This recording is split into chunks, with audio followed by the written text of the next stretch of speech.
সুপ্রিয় শিক্ষার্থী, সবাইকে বীজগাণিতিক অনুপাত ও সমানুপাত 11.2 এর পর্ব 3 এ স্বাগতম। এই পর্বে আমরা প্রথমে পাঠ্য বইয়ের 16 নম্বর প্রশ্ন সমাধান করব। 16 নম্বর প্রশ্ন বলছে, একটি অফিসে 2 জন কর্মকর্তা, 7 জন অফিস সহকারী এবং 3 জন অফিস সহায়ক আছে। একজন অফিস সহায়ক 1 টাকা পেলে একজন অফিস সহকারী পায় 2 টাকা, একজন কর্মকর্তা পায় 4 টাকা। তাদের সকলের মোট বেতন দেওয়া আছে 1,50,000 টাকা। তাহলে কে কত টাকা বেতন পায় আমাদের বাইর করতে হবে। তাহলে প্রথমে আমরা লিখব দেওয়া আছে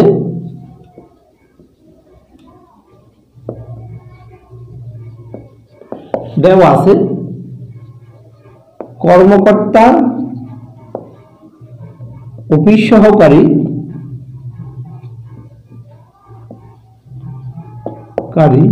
ও অফিস সহায়কের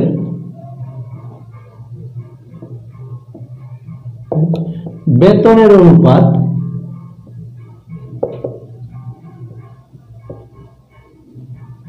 সমান সমান।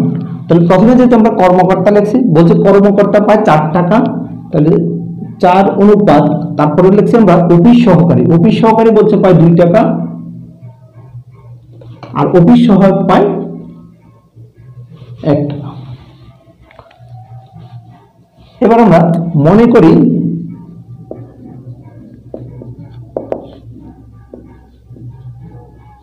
একজন কর্মকর্তা পায় 4x টাকা,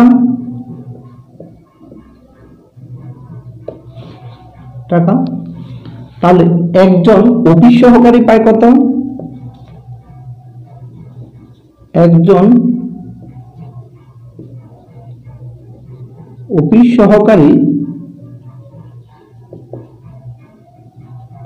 পায় 2x টাকা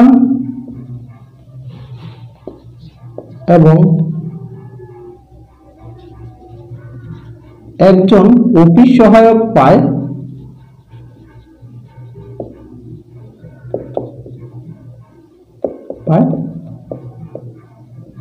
x টাকা।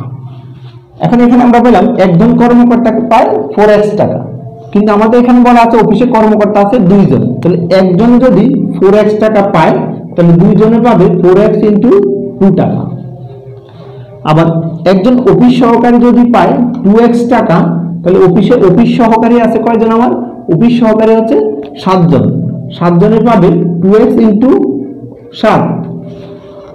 আবার একজন অফিস সহায়ক যদি বেতন পায় x টাকা, অফিস সহায়ক হচ্ছে 3 জন, তাহলে 3 জনে পাবে x × 3 টাকা। এখন এটা তোমরা সাইড নোটে একটু লিখে রাখলাম কারণ আমাদের সুবিধার জন্য। প্রশ্ন বলছে সকলের বেতন মিলিয়ে হবে 1,50,000 টাকা। তাহলে আমরা বলতে পারি প্রশ্ন মতে এই সকলের টাকার যোগফল হবে 1,50,000 টাকা। অর্থাৎ আমরা লিখতে পারি 4x × 2 যোগ 2x × 7 যোগ x × 3 সমান হচ্ছে 1,50,000 টাকা। বা এটা যদি গুণ করি 8x আর এই যে 7 দুগুণে 14x প্লাস 3x সমান 1,50,000 টাকা। বা এখানে যদি যোগ করি তাহলে আমরা পাচ্ছি 25x সমান 1,50,000 টাকা। এটা আমরা একটু মুছে নিই। বা আমরা যদি x এর মান বাইর করতে যাই, তাহলে x সমান হবে 1,50,000 বাই 25। 25 যদি করি আমরা জানি 6 25 150, আর এখানে আছে 0, তাহলে এটা কাটা যদি যায় তাহলে 6000। সুতরাং x সমান হচ্ছে 6000। এখন আমাদের বলছে কে কত বেতন পায়। তাহলে একজন কর্মকর্তা বেতন পাবে কত, এখানে যদি আমরা x এর মান বসাই দিই তাইলেই হয়ে যাবে। সুতরাং একজন কর্মকর্তা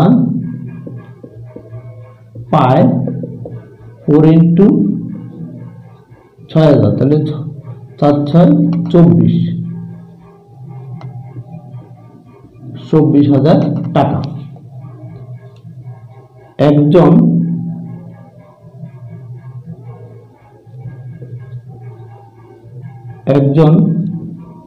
অফিস সহকারী পায় 2x, অর্থাৎ 2 × x এর মান হচ্ছে 6000 সমান 6 দুগুণে 12,000 টাকা। এবং একজন অফিস সহায়ক পায় x টাকা, তাহলে x এর মান হচ্ছে 6000 টাকা। এগুলো হবে আমাদের আনসার। সুপ্রিয় শিক্ষার্থী, এখন আমাদের পরবর্তী প্রশ্ন হচ্ছে পাঠ্য বইয়ের 17 নম্বর প্রশ্ন। 17 নম্বর প্রশ্ন বলছে, যদি কোনো বর্গক্ষেত্রে বাহুর পরিমাণ 20% বৃদ্ধি পায় তবে তার ক্ষেত্রফল শতকরা কত বৃদ্ধি পাবে আমাদের বাইর করতে হবে। এখন এখানে আমাদের বর্গক্ষেত্রে বাহুর দৈর্ঘ্য দেওয়া নাই, তাহলে প্রথমে আমরা মনে করি বর্গক্ষেত্রের বাহুর দৈর্ঘ্য a একক। মনে করি বর্গক্ষেত্রের প্রত্যেক বাহুর দৈর্ঘ্য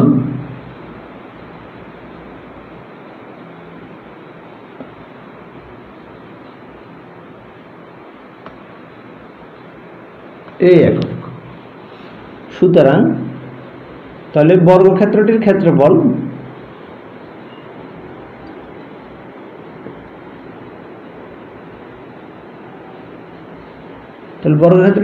হবে কত? আমরা জানি বর্গক্ষেত্রের প্রত্যেক বাহুর দৈর্ঘ্য যদি a হয় তাহলে ক্ষেত্রফল হবে এক বাহু হোল স্কয়ার, অর্থাৎ ক্ষেত্রফল হবে a স্কয়ার বর্গ একক। এটা হচ্ছে আমার বর্গক্ষেত্রের ক্ষেত্রফল। এখন প্রশ্ন বলছে বর্গক্ষেত্রের বাহুর দৈর্ঘ্য 20% বৃদ্ধি পাবে। এখন 20% বৃদ্ধি পেলে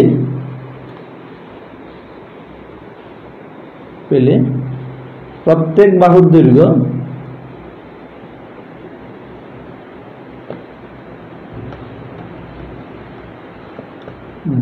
হয়, অর্থাৎ আগের যে বাহু আছে তার সাথে যোগ হবে a এর 20%, এত একক। তাহলে এখানে a প্লাস এটা হচ্ছে 20a/100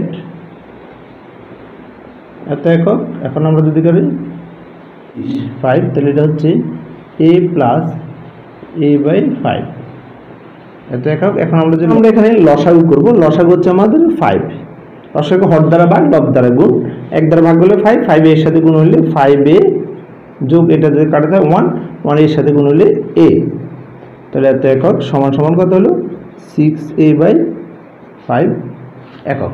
তাহলে 20% বৃদ্ধি পেলে প্রত্যেক বাহুর দৈর্ঘ্য হয় 6a/5 একক। সুতরাং বৃদ্ধিপ্রাপ্ত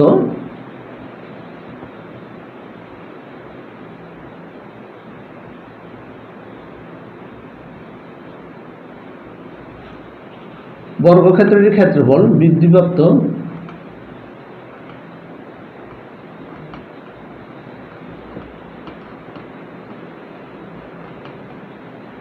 ক্ষেত্রফল হবে 6a/5 হোল স্কয়ার বর্গ একক। তাহলে এটা কত হয় বর্গ করলে আমরা পাচ্ছি 36a² / 25 বর্গ একক। সুতরাং ক্ষেত্রফল বৃদ্ধি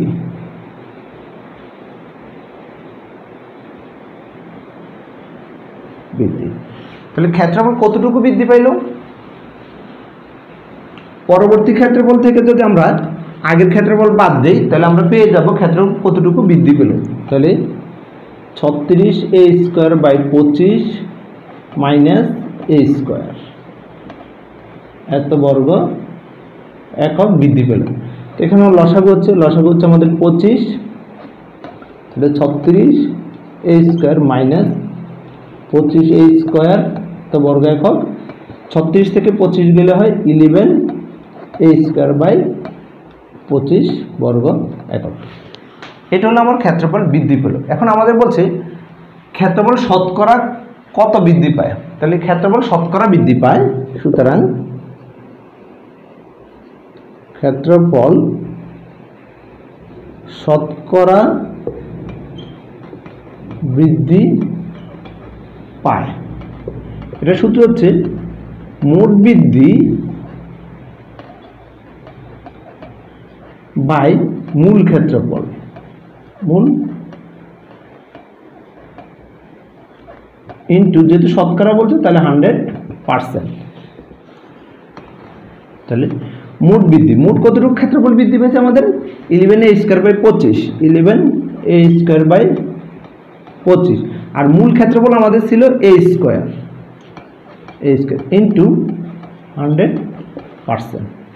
তাহলে আমরা এবার 11 a স্কয়ার বাই 25 ভাগের বেলা যদি আমরা গুণ দিই তাহলে এটা পাল্টে যাবে, অর্থাৎ উপরেরটা নিচে, নিচেরটা উপরে। a স্কয়ার নিচে মনে মনে 1 আছে, তাহলে 1 যাবে উপরে, a স্কয়ার যাবে নিচে, ইন্টু 100%। এখন a স্কয়ারে কাটা যাচ্ছে, 25 দিয়ে যদি আমরা এটা কাটাকাটি করি, 4 25 100, তাহলে 4 11 44%। তাহলে ক্ষেত্রফল শতকরা বৃদ্ধি পেলে 44%। এটি হবে আমাদের আনসার। এখন আমাদের পরবর্তী প্রশ্ন হচ্ছে পাঠ্য বইয়ের 18 নম্বর প্রশ্ন। 18 নম্বর প্রশ্ন বলছে একটি আয়তক্ষেত্রের দৈর্ঘ্য 10% বৃদ্ধি এবং প্রস্থ 10% হ্রাস পেলে আয়তক্ষেত্রের ক্ষেত্রফল শতকরা কত বৃদ্ধি বা হ্রাস পাবে আমাদের বাইর করতে হবে। তাহলে প্রথমে আমরা মনে করি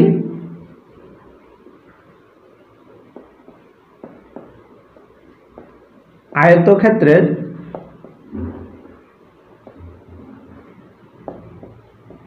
দৈর্ঘ্য সমান x একক এবং প্রস্থ সমান y একক। সুতরাং আয়তক্ষেত্রটির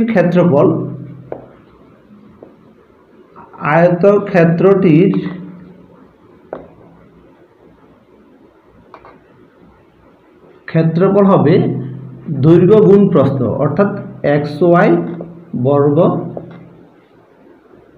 একক। আশা করি এই সূত্রগুলো তোমরা আগে থেকেই জানো। এটা হচ্ছে আমার আয়তক্ষেত্রের ক্ষেত্রফল। এখন বলছে দৈর্ঘ্য 10% বৃদ্ধি পাবে, প্রস্থ 10% হ্রাস পাবে। তাহলে 10% বৃদ্ধিতে দৈর্ঘ্য হয়, দৈর্ঘ্য কতটুকু হবে? আগে ছিল x, তাহলে 10% বৃদ্ধি পেয়েছে, তাহলে যোগ হবে x এর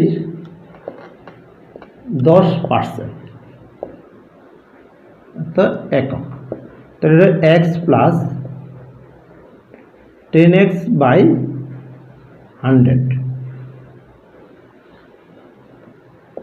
এত একক। তাহলে এটা কাটাকাটি করলে আমরা পাচ্ছি x প্লাস x বাই 10 10 100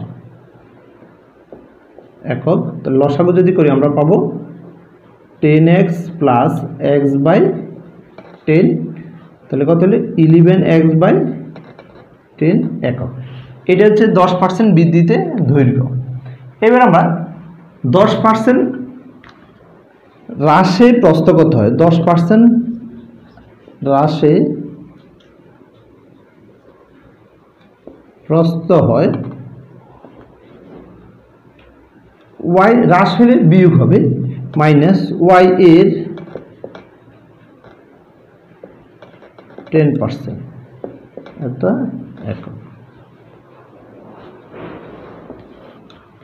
তাহলে এটা হচ্ছে দেখা যাচ্ছে y মাইনাস 10y বাই 100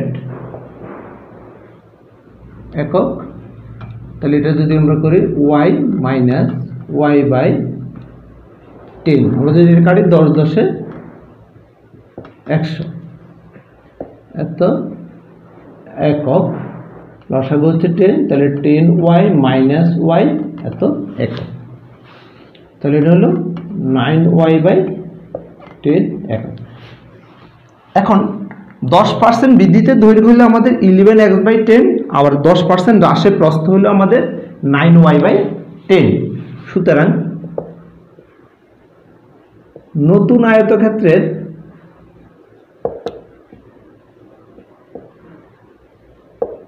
ক্ষেত্রফল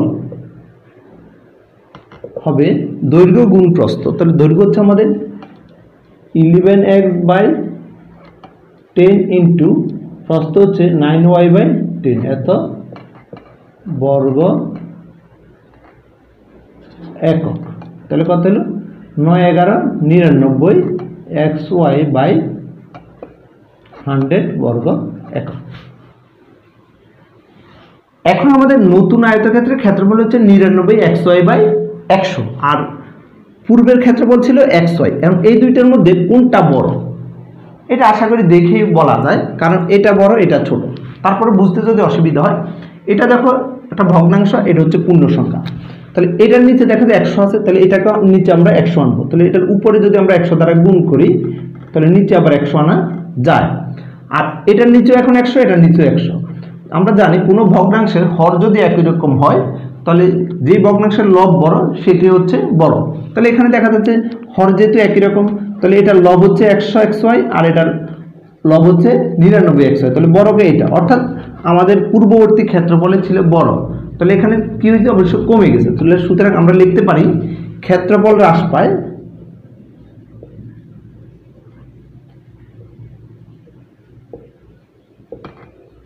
হ্রাস পায় কতটুকু, পূর্বের ক্ষেত্রফল থেকে xy থেকে 99 xy/100 আমরা বিয়োগ করব।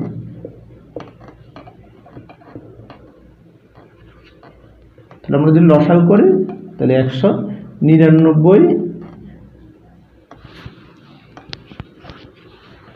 এখন আমরা লসাগু করব, লসাগু হচ্ছে আমাদের 100। তাহলে 100 xy - 99 xy বর্গ একক। তাহলে এখানে কত হলো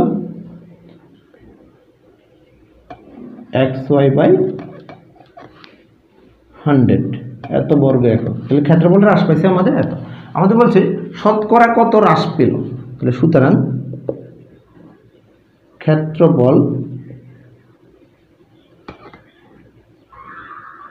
শতকরা হ্রাস পায়, সূত্রটা হবে মূল ক্ষেত্রফল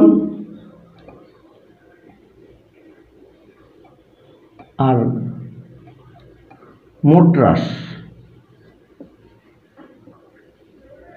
ইন্টু 100%। তাহলে মোট হ্রাস পাইছে আমাদের কত দেখা যায়, মোট হ্রাস পাইছে আমাদের xy/100 আর মূল ক্ষেত্রফল ছিল আমাদের xy ইন্টু হবে 100%। এখন আমরা xy/100 লিখে ভগ্নাংশ যদি গুণ দেই, উপরেরটা নিচে নিচেরটা উপরে, তাহলে হচ্ছে আমাদের 1/xy ইন্টু 100%। তো এখন যদি কাটাকাটি যায় কত, 1%। তাহলে ক্ষেত্রফল আমাদের হ্রাস পাইছে শতকরা 1%। এটি হবে আমাদের আনসার।